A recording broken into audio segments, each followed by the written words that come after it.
Hi guys, it's Darren the Window Cleaner, Green Pro Clean Limited, window cleaners in Nottingham, Derbyshire and now South Yorkshire. And as you saw, Friday I threw up a quick video saying somebody suggested a Q&A session, so here we go. Don't be too disappointed. I don't think there's anything awfully revealing in there, but let's have a look. Let's see what we've got. So we'll start out with RWC says, if I had to go back in a time machine, what one sentence of advice would you give yourself when starting out?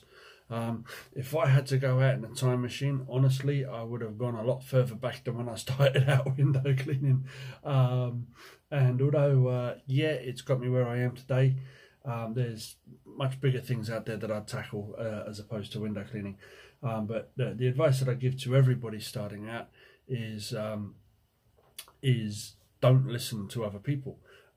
By that, I mean, don't listen to the ones who are all like, oh, you're never going to get anywhere. Oh, there's loads of window cleaners out there. Oh, there's no money in it. Oh, the hours are crap. Don't bother listening to them. You know, they're the people who 10 years from now are still going to be driving delivery vans for Tesco's and stocking the shelves in Asda's. So that's the advice I'd give. Don't listen to other people. If you believe it can be done, it will be done. More light-hearted, is there a previous moment when you did something either really stupid, embarrassing or even dangerous when you look back now and just shake your head? I don't shake my head, but I do appreciate the gravity of it. We're those guys, or I'm that guy that you used to see. There was hotels back in Jersey we used to do in the day. We used to climb out the top window on the 4th floor, walk along a ledge no wider than that, cleaning the windows all the way along, climb back in the other end. Absolutely effing ludicrous. And well, let's just say I pray that nobody's ever stupid enough to follow in my footsteps, although YouTube shows that quite a few people are. On to calling it crystal clear. Do I do soft washing jobs? If so, which pump do I use? 8 litre a minute pump. Now, 8 litres will never produce enough flow. You need at least 21 litres a minute. I'm not going to get into a whole long thing on soft washing here, mate. Talk to Ben at Rutland Pumps about machinery. He knows a lot more about that sort of thing than I do. And I do happen to know that he built one of my former rigs. So have a chat with Ben and hopefully he can help you out on that. Okay, Spooky Gamer UK. Hi Darren, thinking about franchising my window cleaning company but can't decide what's best, franchise or employ. Pros and cons. I don't have 3 weeks to explain the pros and the cons of it to you. Only you can decide what's best for you, whether you franchise or whether you stay self-employed or whether you hire in employees. That is the honest answer to it. What I will tell you is when I franchised, getting advice, information and help about franchising from other window cleaners who have franchised wasn't happening. And the reason being is it will cost you anywhere between £5,000 and £10,000 to get a franchise up and running successfully. It will take you a lot of time, a lot of effort and a lot of closely guarded secrets. And I stand with them on that, I'm afraid. So only you can decide which is best for you. But if you want to go the franchise route, stop number one, go talk to a franchise lawyer and move forward from there, mate. But yeah, so it's entirely down to you. The major pro of having employees is you earn more money, but you've got all the responsibility. The major pro of being a franchisee is that you earn less money because you only take a slice of the action, but you have less responsibility. The franchisees are responsible for running all of their businesses. Moving on, Shotgun. What would I say is the best water-fed pole system on a budget? Doesn't have to be too cheap, but a good one for a good price. Mate, if you're shopping on a budget, then go the DIY route. Look on YouTube, look on YouTube, the window cleaning windowcleaningforums.co.uk. There's loads of stuff on there on how to do a DIY system on a budget. Yeah, you're not going to end up with a gripper tank or Ionics, you know, if you've only got £1,000 in your pocket. By the same token, gripper tanks, Ionics, etc. And don't start with all this, yeah, it's crash tested, wah, nonsense. They don't do anything any different to that a waterworks system would do, that a water genie system would do. At the end of the day, they're a water tank with a pump, a controller and a brush on the end, and filtration of course. But if you've got the time, watch a few videos, read the forum, build it yourself. That's where you'll save the money. Barry Bark, your questions always retain to the nitty gritty of my company. Today's question is, how many employees have you now? Don't really see the relevance of the question, but the answer to that is none. Well, no, that's a lie. One, me. I am the only employee of this company at present. That is because my wife is no longer a director of this company because she became a director of her own company, and for tax purposes it was best to have her removed from my company. As I'm a franchise, I simply run the franchise side of things. I don't go out on the tools. I don't have any employees. I have 3 franchisees. Those are all business owners. They own their own businesses, trading under my license. People I employ the accountants, I employ the lawyers for contracts, etc., that sort of thing. But directly on a day-to-day payroll, turning up at 8 in the morning, just me. Albright PVC. Hi Darren, new to water-fed pole. Can I put a very small amount of Virasol, etc., in my pure water tank just to bring the frames up nice and white while still leaving the window streak free, or is that a big no-no? I was told I could, but I'm unsure. Thanks in advance. No worries, Albright. The straightforward answer to that is whoever told you that, don't ever take advice off them again. No. The minute you put anything in your pure water tank, it's no longer pure water. If you want to get the frames up nice and bright with your brush on your pole, then decant your Virasol or your Ubix 2000 that we use, and this is what we do. We put it into a squirter bottle. We spray it onto the brush head, then we put the brush head up to the window and scrub away. That's how you do it. But if you put it in there, it's going to sud up, it's going to foam up, it's going to take you forever to clean it out, and it will leave spots and streaks, that I guarantee. So whoever gave you that advice, don't ever take their advice again on cleaning things. Moving on, Motown, gotta love a bit of Motown. What's the strangest, most shocking thing you've seen through a window when cleaning? I do have one client who has some very heavy firepower, believe it or not, as in boom boom. And we're not talking hunting stuff. This looks more like sort of tactical type SWAT stuff. And I don't know anything about guns, so I couldn't tell you if it's real or if it's what do the kids call it, airsoft or whatever. But yeah, that's kind of a bit unsettling that people collect that sort of thing. My favourite was very first day as a window cleaner, working for the fellow where I learnt to clean windows. My very first day on the job as a windy ever. Up the ladder onto a balcony to do these patio doors on this balcony. And I'm dead focused. I'm focused on the glass. I'm nervous. I want to make a good impression to the gaffer. I want to get it right. And I start cleaning away. And it's a Tuesday or a Wednesday or something. And it's like 11 in the morning.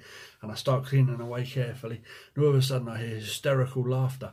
And then something moves in the room. And as you know, when you're cleaning the window, you're looking at the window. It's not until something moves inside that your attention is, your gaze is caught by whatever happens inside. The dogs, the cats, etc. You see.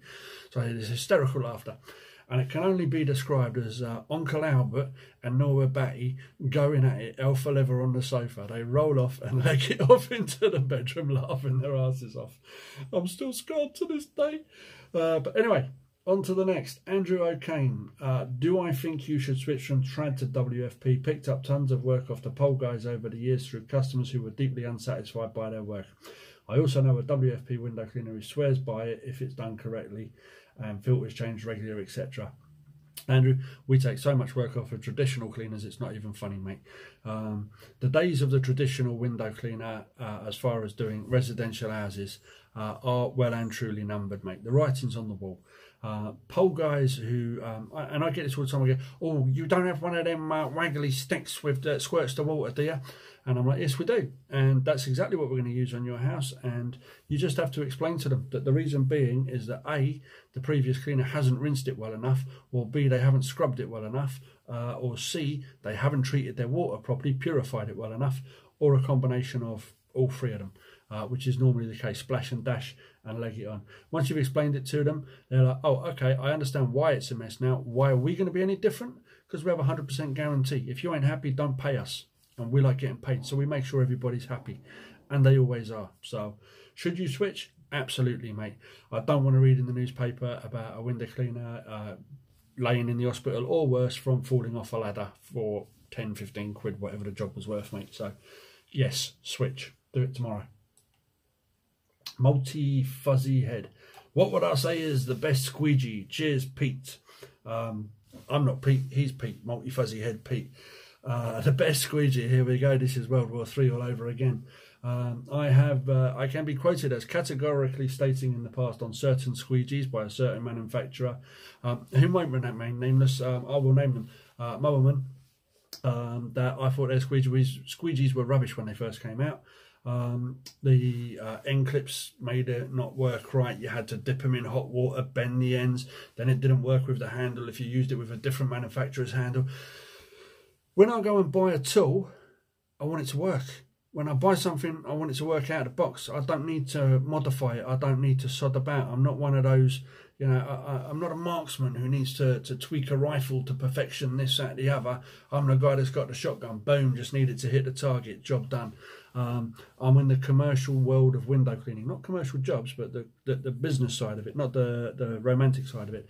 So I can publicly be stated back then as saying that Mowerman, in my opinion, when they first came out, were no good. They were marketed as zero detailing, which is nonsense for all squeegees. No such thing, regardless of what anybody says. I still stand by that to this day. And I was attacked by other window cleaners on YouTube, giving it all this, and so what? If something doesn't work out of the box, it doesn't work out of the box. You should be able, as a window cleaner, to pick up an Ettore, a Sorbo, an Unger, a brass channel from B&Q, and use it. As simple as that, and do the job. And yeah, you have to quick detail around the edges. I pre-detail, some post-detail, but whatever it is, still needs to be done. Get the job done, do it right. Best squeegee, in my opinion, is the one that you've got in your hand at the time that gets you paid. As for the vans are stocked with S-Channel Plus, the Unger S-Channel Plus we like, because they've got a nice long handle, so good grip because we're all reasonably large lads, and got a decent bit of weight to it. I do like a bit of weight behind a squeegee. That was my other thing about the Mowerman, was it was a very, very light squeegee. I was impressed at how light it was, but I don't like a light squeegee. So there we go. That's World War III about to kick off all over again. Justin Brown, let's have a look.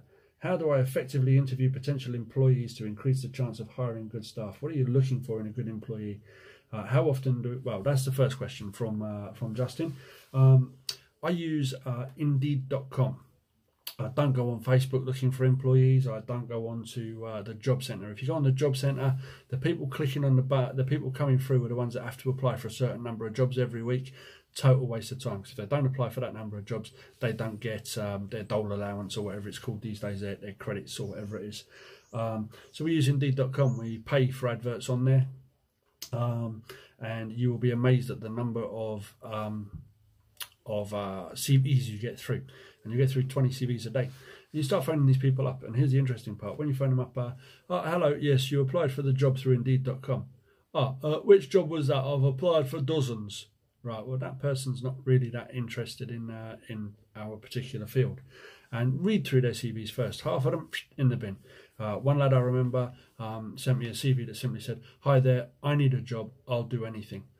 Quite straightforward. No, you wouldn't, because if you would, you'd already be working. That is the God's honest truth behind that. I've had CVs through that are total works of fiction, and you just sit there and laugh, and these people are listing a career longer than that of Samuel L. Jackson, the hardest working man in Hollywood. You know what I'm saying? It's if Samuel L. Jackson produced a CV like that of the jobs he's done, you're going, yeah, I could just about see that, but anybody else, no chance. But then you get down to the last 2 or 3 that you've got left in your pile, and you interview them. Once you're done interviewing them on the phone, you found one you like, you have them come in, do a half-a-day workout. Within half a day, you know whether they'll cut the mustard or not. And that's how you move forward. Second question from Justin Brown is, how often do I raise my prices, and how do I work out how much to raise them by? Simple. Everything everything goes up by 10%. And that's it. So if it's a £15 job, it goes up £1.50. If it's a £20 job, it'll go up by £2. And if it's a £40 job, it'll go up by £4. And we do that every 18 months, like clockwork. And we've done that since we found out that yearly was just a bit too often. And we were doing smaller increases. We were doing, just 50p or £1, but people were noticing because you were asking for it more often every 18 months. Oh yeah, it's been nearly 2 years since I had a price rise. Yeah, that's all right. So that's what we do. Adrian Cole, hi bud, nice to see more vids. Thank you very much. Right, I'm 50 and a chippy and ended up subcontracting for a mate of mine fitting double glazing for the past 20 years. I work full time but really fancy window cleaning for myself. I know it's a common question, but there are literally tons of cleaners around here. So just a bit sceptical about breaking out into the game. Having said that, I know through my line of work at the moment, it's about standing out. Just for example, the guy who cleans the business I work for, shop fronts, uses WFP. Watched him last week pull up outside. He got his pole out, literally one pass over the glass, quickest rinse you've ever seen. Off to the next. When it dried, the whole of the glass covered in spots. So as you say, right price for the right job. We're thinking of getting a portable system and dropping loads of leaflets and see what happens. Keep up the vids. Best to date was the pole, the Beta pole build in your garage. Okay, well, cheers. Looking at the Pure Freedom Nano Trolley pole brush. Pole and brush, simple, gardeners every time. That straightforward. It's a fantastic workhorse, great piece of kit. Should you start as a window cleaner? Only you can decide. Is it right for you? Buying a portable system, I've been a big advocate in the past. People will tell you I've always said, no, don't bother, go straight to van mount, because portable systems having to refill, faff about with barrels. It's not my cup of tea, but if it gets you started, all means do it. You can move up to a van system later, and you can bastardise most of the parts off of a trolley system to build a van system. So there's that one. And just dropping a bunch of leaflets and seeing what happens. Well, when you drop your bunch of leaflets, we'll tell you what happens. Nothing. Absolutely nothing. Response rate on a leaflet drop is approximately 1%. So out of every 100 leaflets you drop, you get 1 inquiry. Then you've still got to convert that inquiry to a sale. If you want to build a custom around, take those leaflets, walk through all the stores in town, hand them in, ask for the manager. Hello there. My name's Adrian, blah, blah, blah, starting a window cleaning service. I'm going to give you a quote. Don't ask if you can give them a quote. I've had a look at your windows, sir. For the fronts only, it'll be that much. For the fronts and the front and back, inside, outside, it'll be this much, that much. And I can include the signage once a month as well. And there's my quote. What do you think? Oh, I already got a window cleaner. Well, hang on to that, mate. If he lets you down or does substandard work, you've got my details. Get out there knocking on all the doors. Every street you find, every door. Tons of window cleaners around. I've said it in another video. Pop onto my video list. Should I start as a window cleaner? The stats are right there somewhere. It's 60 million homes in the UK. And it works out something like we would need 50,000 window cleaners to cover all of that once a month. There's nowhere near 50,000 window cleaners. You only see things when you start looking for them. You're thinking of becoming a window cleaner, so you're seeing window cleaners about. You know, when I'm thinking about divorcing my wife, I start seeing lots of hot girls about. Not that I ever think about divorcing my wife, of course. She'd kill me first. But anyway, moving on. Let's have a look. I can only say that because she's overseas in Southeast Asia at the moment. So I can jest with relative safety. CMW, can I explain the best way to organise my rounds? How we fit in first cleans? Thanks, Bruce. Yeah, we cover quite a vast area. We cover everything from NG 4, 5, 6, 7, 8, 9, 10, 11, 12 right the way through to 20. We cover every single S postcode, which is S1 all the way up to S80.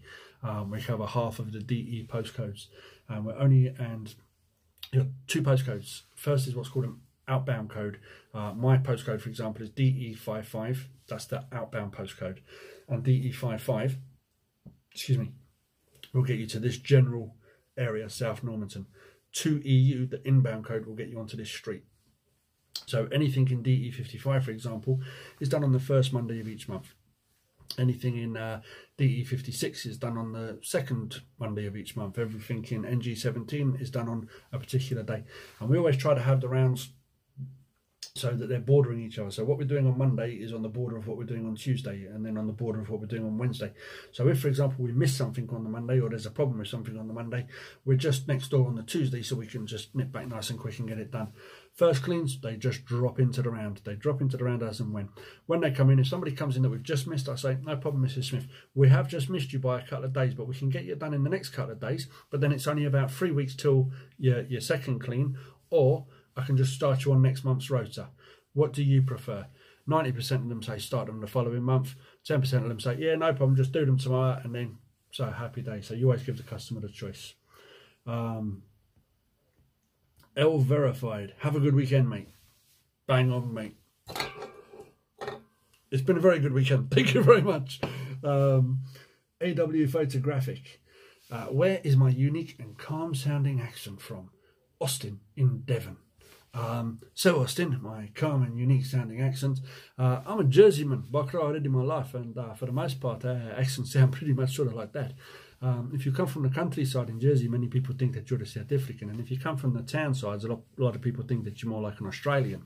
Not that the island's big enough to have town and country. It's only 8 miles long, 4 miles wide. Interestingly enough, it doubles in size when the tide goes out. Second highest tidal flow in the world. However, I haven't lived on the island for 20 years. I did move back there briefly for a 2-year period in 2007. Spent a lot of my time living out in the USA and traveling the world. So my my accent, as it were, is a bit of a mongrelloid of many other things. So there we go. Let me just check on responses from people. Let's see if I've missed anybody there just quickly.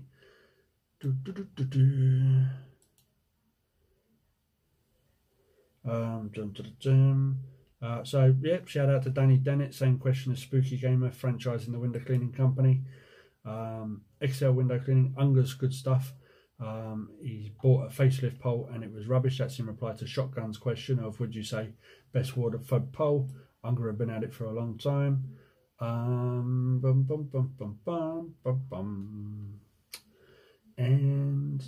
that's it. Oh, hang on, one more here with some replies on it.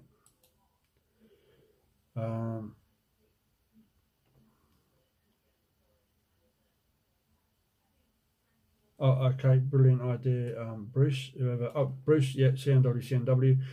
Brent Master May, yeah, he's asking the same question as Bruce there, and so is WS Window Cleaning. So what I will do is over the next few weeks, I'll try to break all these down into individual topics. The only one I'm not going to touch on is how to franchise a company. You will need to turn up on my doorstep with at least $5,000 in cash. Use notes, small bills only. No crypto around here. But if you want to know the answers to how I did that. But the rest of it, yeah, I'll go into that more depth over the coming weeks. It's already turned into a 20-odd minute video, which is a lot longer than I had anticipated. Have a cracking week, guys. The sun is shining. This one's cold as well. The ciders are cold. So have a great week. We've had a shit week last week with the weather. I'm sure you've all got battered by that financially. So I hope you'll be able to make some good coin this week. Thumbs up, thumbs down, all the usual stuff. Subscribe if you like what we do. Comments, bang them down below. And do feel free to message any other questions. And I will try and do little video clippets and answer them individually in the future. Because 22 minutes, that's just got to, I mean, shit, you could use that as an anaesthetic in a hospital or something to put someone to sleep. But have a great weekend, guys. Well, what's left of it. Enjoy for now. Ciao.